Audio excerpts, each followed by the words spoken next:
A good way to look at PPI versus CPI is to think of PPI as the company that makes the product. So let's say they make a burger and let's say it costs them $1.50 to make that burger. And then the CPI would be what the consumer pays for that burger. Let's say it's $3 in this example. So, and obviously the profit margin, right, is the difference between those two of what the company makes there. So now let's say the PPI goes up a little bit, whereas the CPI remains pretty similar to the same. That's what happened in this last earnings or last two reports that we saw on Thursday and Friday. And now let's say it cost that burger company $2 to make the burger and they're still selling it at $3. Obviously their profit margins are taking a hit. This affects the bottom line and price to earnings. So this is what could be the start of a deflationary period.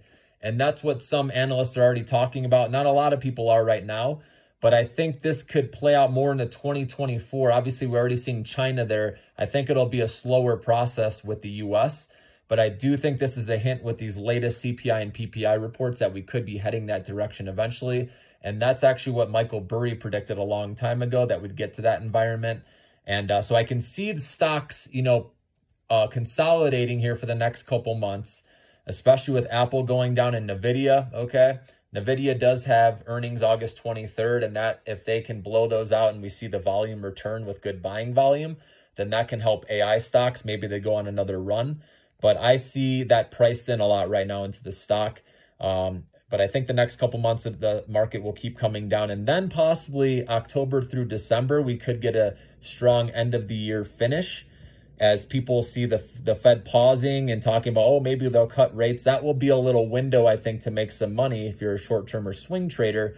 And then I see 2024 being much tougher with deflation more on the table, talking about that, and interest rate cuts, which, like I said, may be seen positive at first, but once there's more cuts, then that usually leads to recession or there's some other problem in the economy.